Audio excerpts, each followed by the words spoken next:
কণ্ঠ পাওয়া গেল। কে? বলতেই উত্তর দিল শিশির। শিশির মালিথা, হাজব্যান্ড অফ কুয়াশা মালিথা। আমার বউয়ের সাথে কিসের কথা তোমার? ইম্পর্টেন্ট যে অন্যের ফোনে কল করে আমার বউয়ের সাথে কথা বলা লাগবে তোমার? উপস্থিত সকলে হা হয়ে গেল। কুয়াশা নিজেও হা হয়ে আছে। আসলে সবটা চোখের পলকে হয়ে গেল। শিশিরও চোখের পলকে ফোন কেড়ে নিয়ে এক নিঃশ্বাসে কথাগুলো বলল। সেই সময়ে উপর থেকে জাকিয়া, আম্বিয়া, আজমিরা এলেন। ওনারাও কথাগুলো শুনলেন। নিহারও শুনল। সব অদ্ভুত নজরে চেয়ে আছে, যেন শিশির আস্ত একটা এলিয়েন। শিশিরের সেসবের দিকে খেয়াল নেই। সে এখন রেগে। রাগ স্পষ্ট মুখে প্রকাশ পাচ্ছে। ওপাশ থেকে কিছু বলতে যাবে, সেই সময়ে শিশির কিছু বলার সুযোগ না দিয়ে ফোন কেটে দিল। আবারও ইয়াসমিনের হাতে ফোন নিয়ে তাকালো রক্তবর্ণ চোখ নিয়ে কুয়াশার দিকে। কুয়াশা ভয় পেল সেই তাকানো দেখে। সকলে শুধু হতভম্ব হয়ে দেখেই যাচ্ছে, কোনো কথা বলতে পারছে না। স্বামী স্ত্রীর মাঝে কুয়াশা শিশিরের রক্তবর্ণ চোখ নিয়ে পুরোটা অধিকারের সাথে বউ বলা শুনে অবাক। শিশির ইয়াসমিনের হাতে ফোন দিয়ে কুয়াশার মুখের সামনে দাঁড়িয়ে কুয়াশার চোয়াল শক্ত হাতে চেপে ধরল, বলল, এখন ওর সাথে কি কথা বলিস? ভালো মতো জানিস ওর ফিলিংস কিরকম তোর প্রতি। তারপরও কেন কথা বলবি তুই? ফার্দার কথা বলা দেখলে এখানেই মেরে পুঁতে রাখবো একদম। শক্ত হাতে ধরায় অনেক ব্যথা পেল কুয়াশা। শিশির এখন রাগে একটা জন্তুতে পরিণত হয়েছে। তার মাথায় নেই যে সে পরিবারের সামনে আর কথা বলার জন্য ইয়াসমিনের ফোনে ফোন দিয়েছে। কুয়াশা যদি কথা বলতোই তবে ইয়াসমিনের ফোনে কল দিয়ে কথা বলতে চেত না, কিংবা সেদিনের কুয়াশার বলা যে সে অয়নকে পছন্দ করে না, এই বোধগুলো সে হারিয়ে ফেলেছে। তার মাথায় এখন শুধু ঘুরছে অয়নের নজর কুয়াশার প্রতি। কেউ না দেখলে সে তো দেখেছে অয়নের নজর কেমন ছিল কুয়াশার প্রতি। সেসবই মনে উঠে মেজাজ চড়ে গেছে। আগে যদিও এসবে মাথা ঘামায়নি, কারণ কুয়াশার কি করে বেড়ালো না বেড়ানো তার দেখার ছিল না। কিন্তু এখন সে তার অধিকার, তিন কবুল বলা বউ। অন্য পরপুরুষ তার বউয়ের সাথে কথা বলতে চাইবে, এটাই তার শরীরে রাগে কাটা দিচ্ছে। শিশির কুয়াশাকে কথাগুলো বলে চোয়াল ছেড়ে দিয়ে চলেই যাচ্ছিল, কিন্তু তৎক্ষণাৎ আবারও ফোন বেজে উঠল অয়নের। মূলত সে এত বড় কথাটা হজম করতে পারেনি, তাই আবার কল করেছে। ইয়াসমিন বিরক্ত হলো। এ ছেলে তবে কুয়াশাকে পছন্দ করত।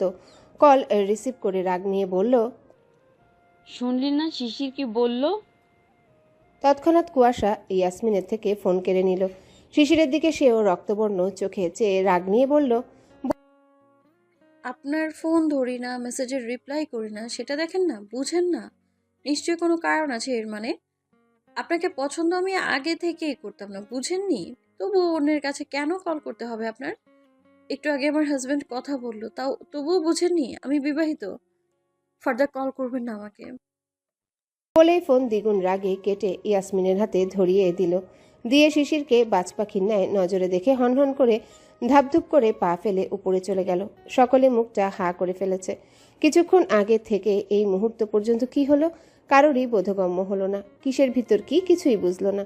কিন্তু ওদিকে বেচারা অয়ন সকলের রাগে শিকার হলো। ডিটারজেন্ট ছাড়া দুজনাই ধুয়ে দিল।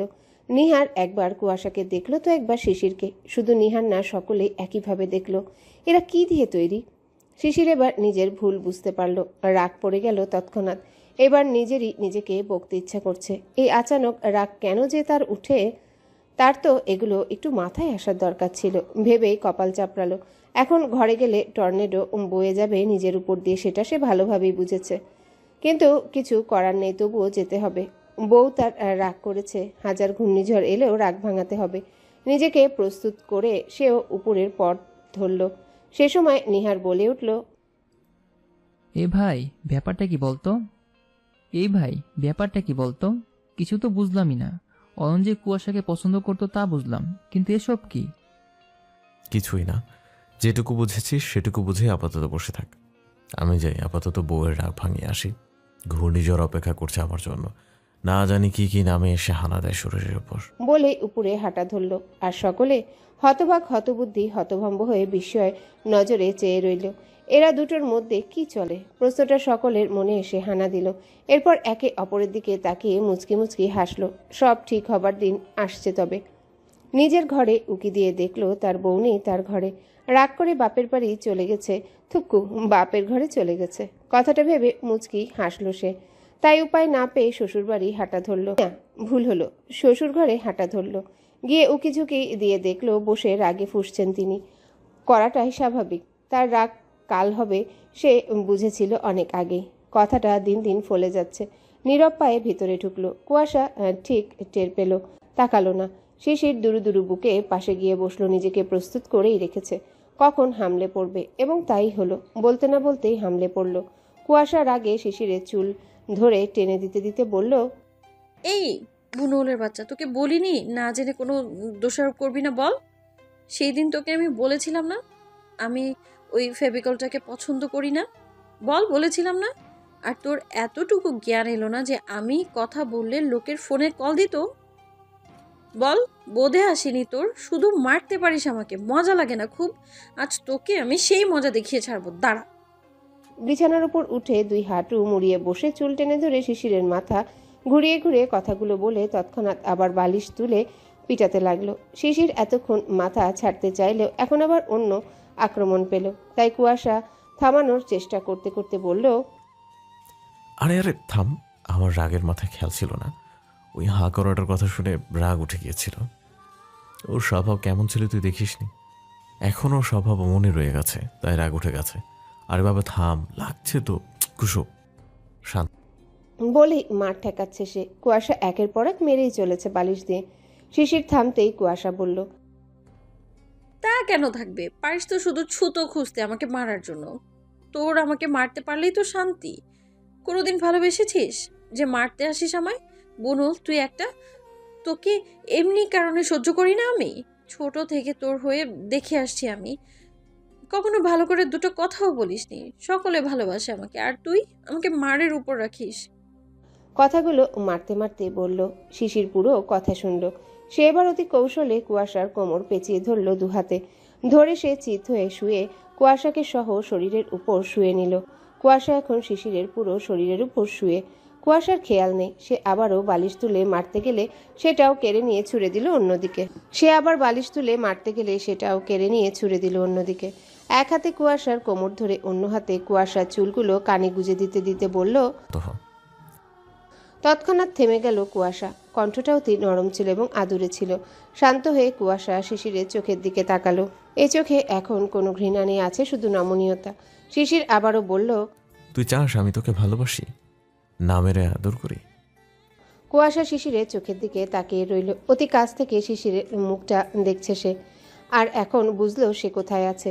পুরোটা শিশিরের উপর। ভেবেই লজ্জা পেল অনেক। লজ্জারা এসে ভিড় জমালো, মুখ লাল আভায় পূর্ণ হলো। শিশির আবারও প্রশ্ন করল, কি হলো বল? হুম। কুয়াশার ছোট লাজুক উত্তর করে সে শিশিরের বুকে কপাল ঠেকিয়ে দিল। তার দুই হাত শিশিরের বুক বরাবর গলার কাছে। উত্তর শুনে মুচকি হাসল শিশির। কুয়াশাকে আরেকটু টেনে নিল উপরে, নিজের শরীরের উপর থেকে ছেঁচড়িয়ে দুই বাহু ধরে। কুয়াশার মুখ এবার শিশিরের মুখের সমান সমান। দুজনার নিঃশ্বাস একে অপরের মুখে পড়ছে। গভীর দৃষ্টি দুজনার। এদের এভাবে যে কেউ দেখলে ভাববে best romantic couple and best lovebirds. Shishir এবার চুল গুজে দেওয়া হাতটা কুয়াশার কপল বরাবর দিয়ে চুলের মধ্যে গলিয়ে দিল। আদুরে শিরশিরানো হৃদয়ে জ্বালানো স্পর্শ পেয়ে কুয়াশা চোখ বন্ধ করলো আবেশে। এরপর আবার খুলেও ফেলল। শিশির অতি নেশাময় কণ্ঠে বলল, তোকে আগে কখনো এভাবে এমন চোখে দেখিনি। তুই অনেক মায়াবী, ঘায়েল করা সুন্দরী। কেঁপে উঠল কুয়াশা। ভেতরে সব জমে যেতে লাগলো।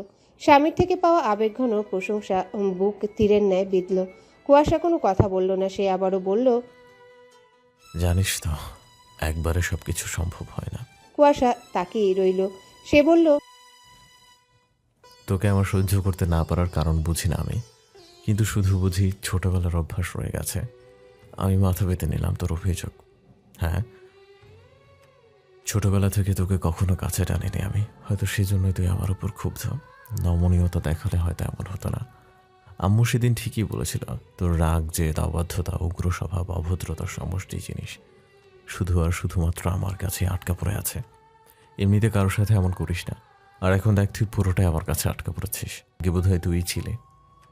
তো এত আপত্তি থাকা সত্ত্বেও জুড়ে গেলে আমার সাথে।